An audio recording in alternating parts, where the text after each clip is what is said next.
Chicago's South Side. These streets are home to some of the most dangerous gangs in America. Last year, there were more murders here than in any other city in the United States. What I be rapping about, we don't be lying about this. You rapping about what the living out there, you know what I'm saying? Deeper than rap, really. So what you call that movement? So we call it drill music. Okay. Drill music. Okay, cool. Like how you all hyped up and just no doubt ready to go crazy. A lot of niggas do this shit for YouTube views and all this shit. We trying to eat, we got killers to real, feed. man. Body's dropping. Chicago drill has had a bigger impact on gangster rap and street culture in general than anything else in the last quarter century. For better or worse, a lot of the trends across hip-hop in the present day originate from this time period. From firearms and videos to dissing the dead and putting ops in blunts, Chicago took gangster rap to the extreme and basically erased the line between entertainment and reality. A grassroots movement that started in the trenches of the south side of Chicago took off by itself with only the help of the internet and blew up into the mainstream, traveling everywhere across the country and even overseas. Generational stars emerged and grew to be icons. The streets and gang culture was broadcast. Hey, so UK came and started using those drill beats and started doing drill music then. So they basically saying Chicago started that drill scene. As if for anyone with the internet connection to observe, and nothing would ever be the same. So in this video, we'll take a look at the story of Chicago drill.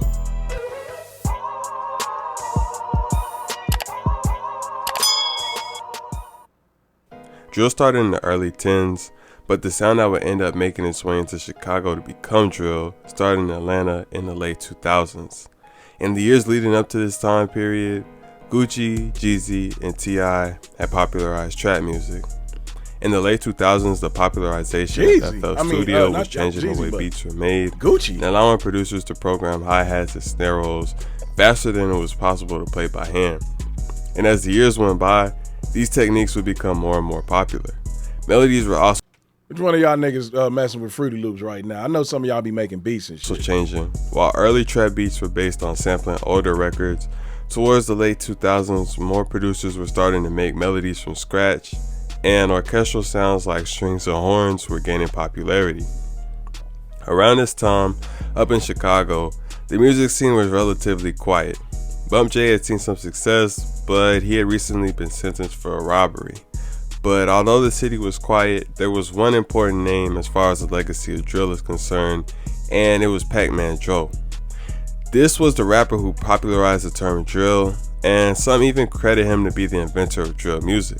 He started rapping around the late 2000s, but unfortunately was killed in 2010 before he could really take off. However, around the same time, other drill pioneers were beginning their careers as well.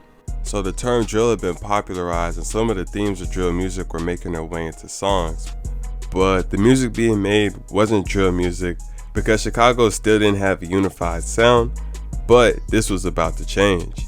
In 2010, Waka Flocka blew up with Flockavelli, and this album had a unique style of production. The majority of songs were produced by a young producer named Lex Luger. Lex had created his own unique version of the late 2000s trap sound. He had spins 808s, programmed hi-hat and snare rolls, strings and horns, but his beats were darker and more aggressive and stood out from other trap beats of this style. Waka blew up, taking his style to the mainstream, and Ace Hood also started working with Lex and using this new style. The sound worked great for these artists, but it was perfect for Chicago. A rapper from the Damn, what happened to Ace Hood? I remember he did some shit a long time ago, like, man. Same hood as Pac-Man Joe, called King Louie, was the first to incorporate it into his music. In January of 2011, Louie dropped his debut mixtape, Man Up, Band Up, with lyrics about Chicago street life and plenty of references to the newly popularized term drill, combined with Lex Luger-inspired beats, and this was basically the birth of drill music. Around this time, Louie was one of the biggest artists in Chicago, and him being the first to start rapping on the drill sound definitely helped to popularize it in the city, but the sound is only part of what makes drill drill. One of the key ingredients of drill is dissing, and this also started around 2011.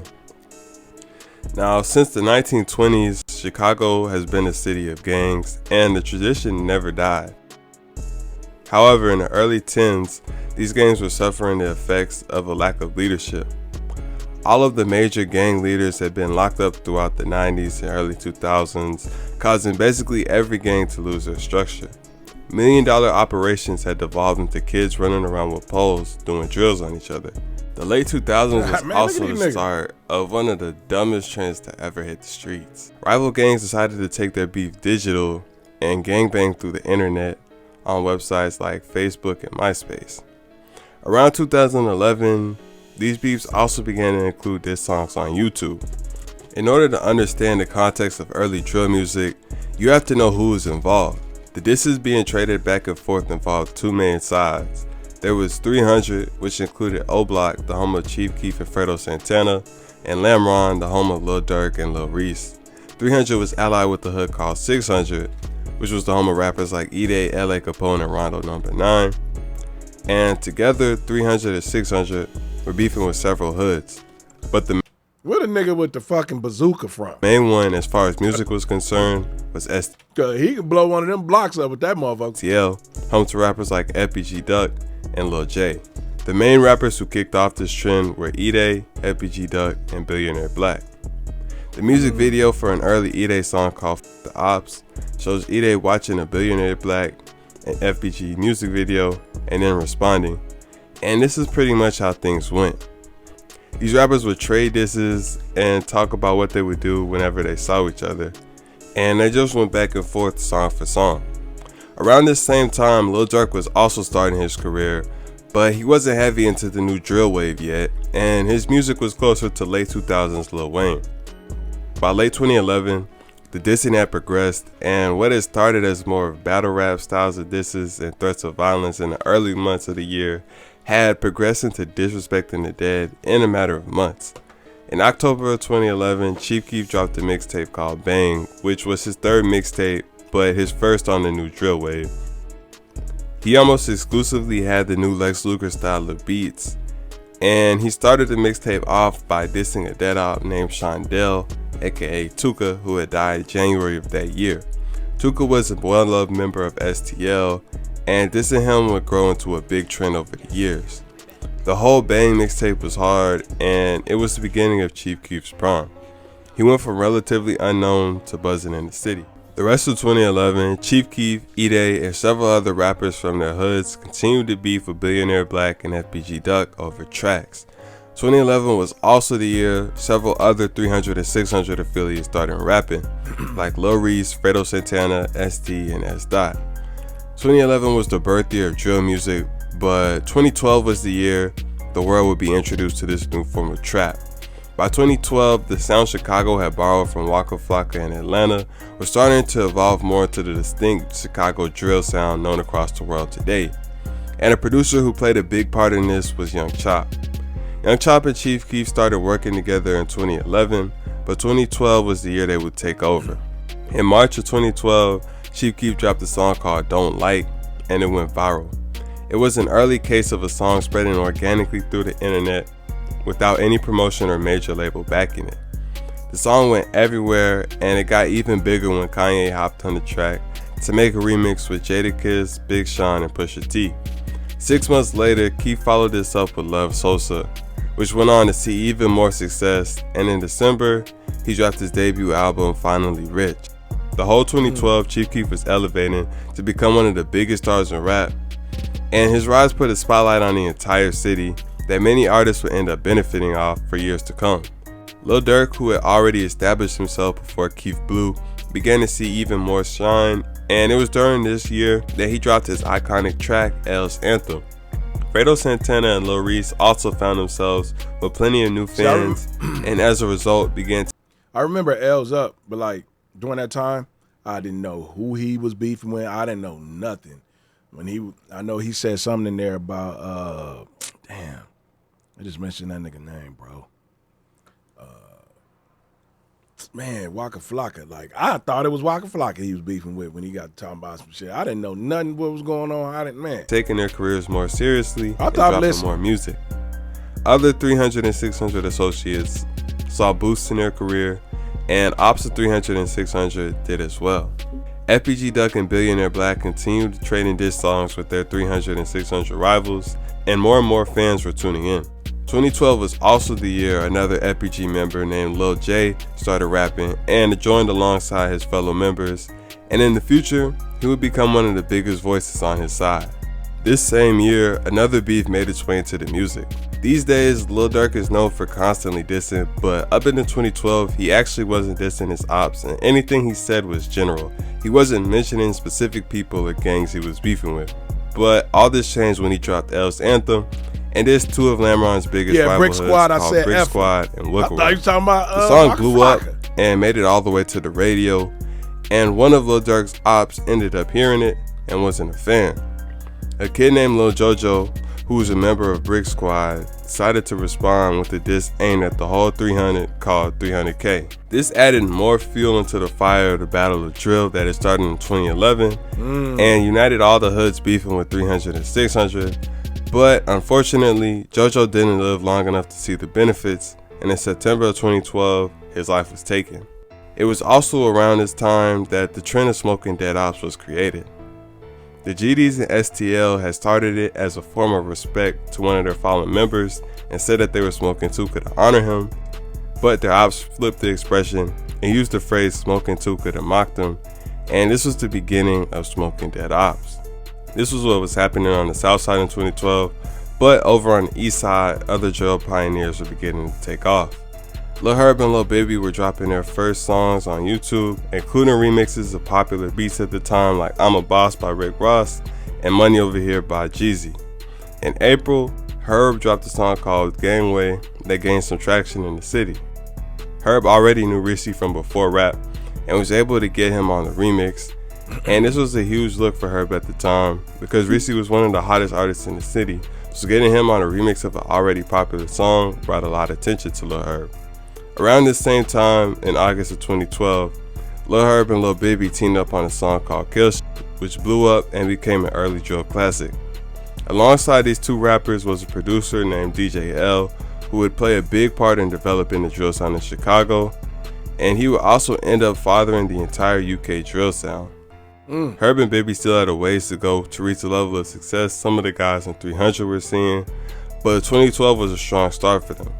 With drill taking off and creating a strong movement in the city, a lot of fans wanted to hear directly from their favorite rappers, and they needed someone from the city who knew what was going on to interview the rappers and ask the right questions. MalreactTV saw this need and fulfilled it. He was ahead of his time.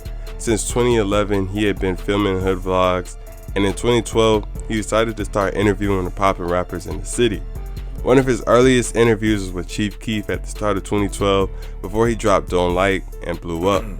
He also has one of Lil Durk's earliest interviews back when he still had his first set of dreads. As the drill movement continued, MalreactTV would end up interviewing basically every up-and-coming rapper in the drill movement, and he didn't pick sides or play politics. He interviewed everybody and the whole city loved him. MalreactTV, along with Say Cheese, would set the foundation for many of today's media figures like Adam 22, Cam Capone, and 16 Shot 'em. So 2012. Damn, so Say Cheese been around for a long ass time then. That's crazy. I didn't even know Say Cheese. I thought he just got into the game. 2012 was the year that put drill on the map, and 2013 continued this momentum. Chief Keef was still at the top, but he was barely even making drill. He was experimenting with more mainstream melodic trap sounding songs. On the drill scene, Lil Durk was going crazy. He dropped This Ain't What You Want, which blew up and became the biggest hit of his career up to that point, and basically everything he was dropping was doing numbers. Reese was also super hot during this time and doing big numbers alongside Durk. Pretty much all the drill rappers from the previous 2 years were doing well, and the movement was strong. 2013 was also a year where new faces emerged into the scene. LA Capone and Rondo No. 9 were two of the younger guys in 600.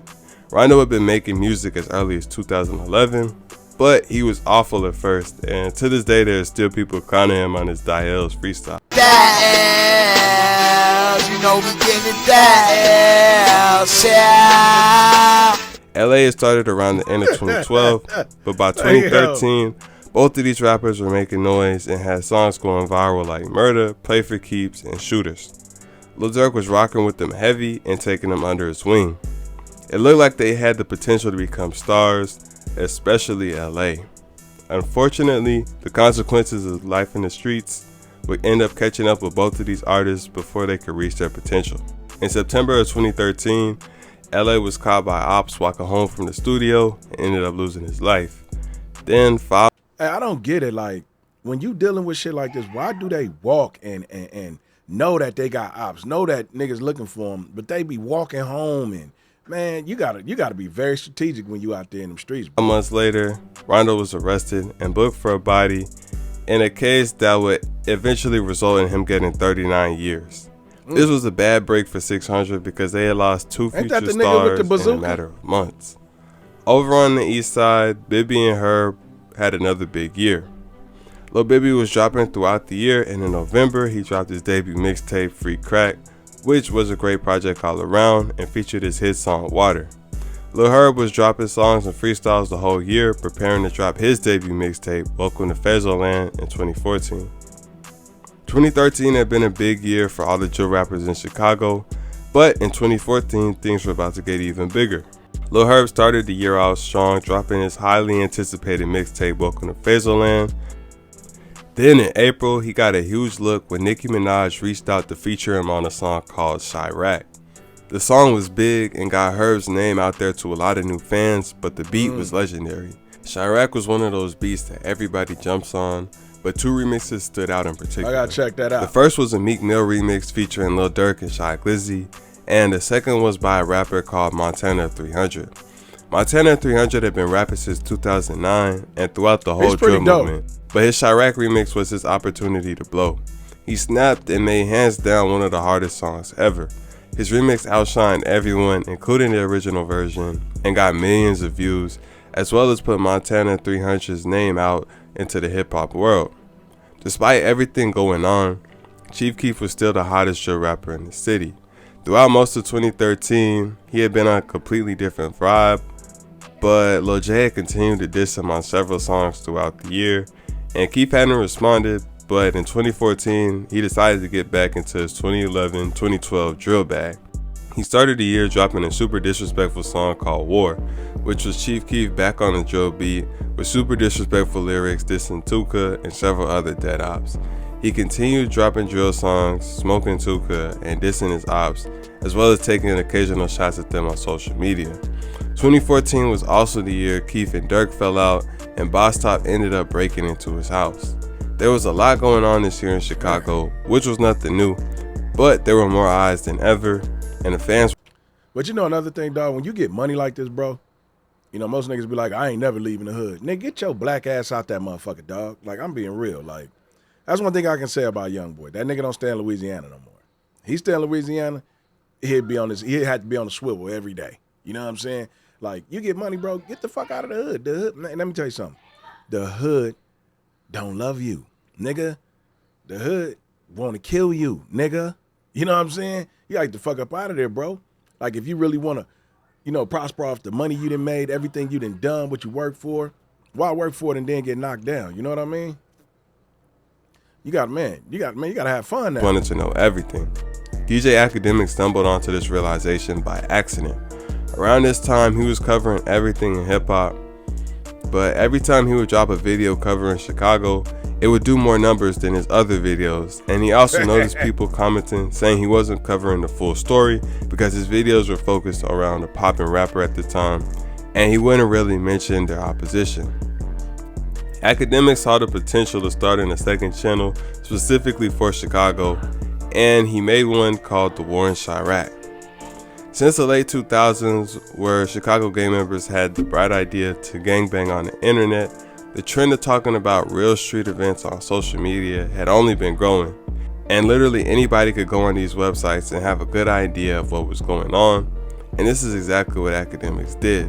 He covered all the shootings and other craziness that was happening in Iraq, from his mom's basement all the way in New Jersey.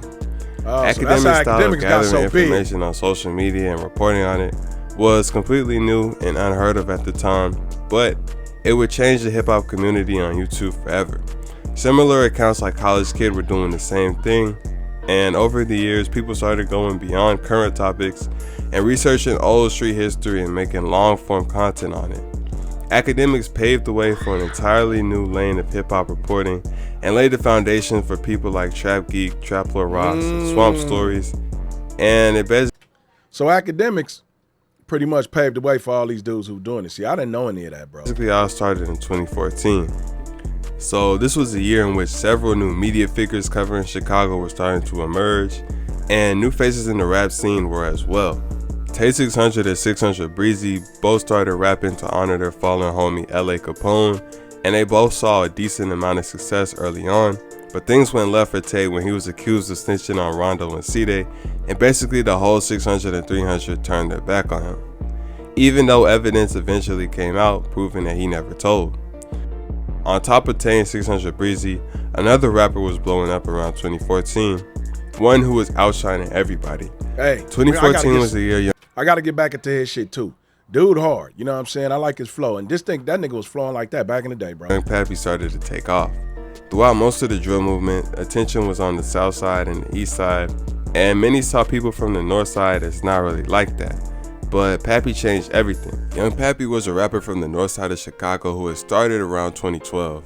He was extremely talented, and his aggressive, angry style of delivery set him apart, and he clearly had star potential. He started buzzing in 2014 from songs like Competition and Boom. Then he dropped his debut mixtape 2 Cups Part 1, and the mixtape showcased his skill and versatility and was well received, with many believing that he was up next. From late 2014 on, he went on a crazy run, dropping banger after banger, including tracks like Killer, Afterlife, Homicide, and his Finito remix. The whole city was taking notice, and Pappy had labels knocking at his door and was on pace to be a star. He dropped 2 Cups Part 2 in May, which to this day is one of the best mixtapes out of Chicago, and things were really taking off. Check that out. But unfortunately, on May the 30th, Pappy was caught by ops and met a tragic end. This was a big loss, and Pappy's death was the start of the end of drill. 2015 was one of the final years of the drill movement in Chicago. Keef, Dirk, and basically everybody in 300 saw their numbers dropping as the fans were moving on. The ops were seeing the same thing as well on a smaller scale. Over on the east side, Lil Baby was doing good and had the potential to get even bigger, but he lost his interest in being a rapper around this time. The fans were begging for music, but he was dropping less and less, and in a few years he would officially retire and become an executive. Lil Herb was basically the only rapper from 2012 still on the upward trajectory. He was maturing as an artist, and his music was more thoughtful and introspective than in his early days. And he was also moving away from being just a drill rapper. It was also around this time that he changed his name to G Herbo. But drill wasn't completely over yet. C-Dot Huncho was hitting his prime around this time, and Love Foe was heating up and getting ready to go on a crazy run. In 2016, he took off and was almost single-handedly keeping the drill movement alive, dropping bangers like I'm the Man, Coolin' With My Shooters, and Cutting Up. He was getting millions of views and was the hottest rapper in Chicago. 2016 was also the year that Rico Reckless dissed everybody in the city and started getting some attention. Reckless. Despite G Herbo, Love Foe, and C-Dot Huncho, by 2016, many fans believed that the genre was already dead because Keef, Dirk, Fredo, Reezy, and basically all the OGs were at the bottom of their careers, stuck in record deals with labels that no longer cared about them. 2017 will mark the official end of Chicago drill. G Herbo dropped his debut album Humble Beast, which essentially had no drill songs, solidifying the already known fact that he was much more than a drill artist. Ludfo's wave began to die down, and so did C-Dot Huncho's. Between the last two big drill rappers losing steam and the last relevant pioneer transitioning completely away from the OG drill sound, this basically signaled the end. A movement that stretched all the way back to 2011 was officially over, but its legacy and impact on music has continued to live on throughout the years. The lingo is still present today, and terms like op, thought, and lacking are used across the country.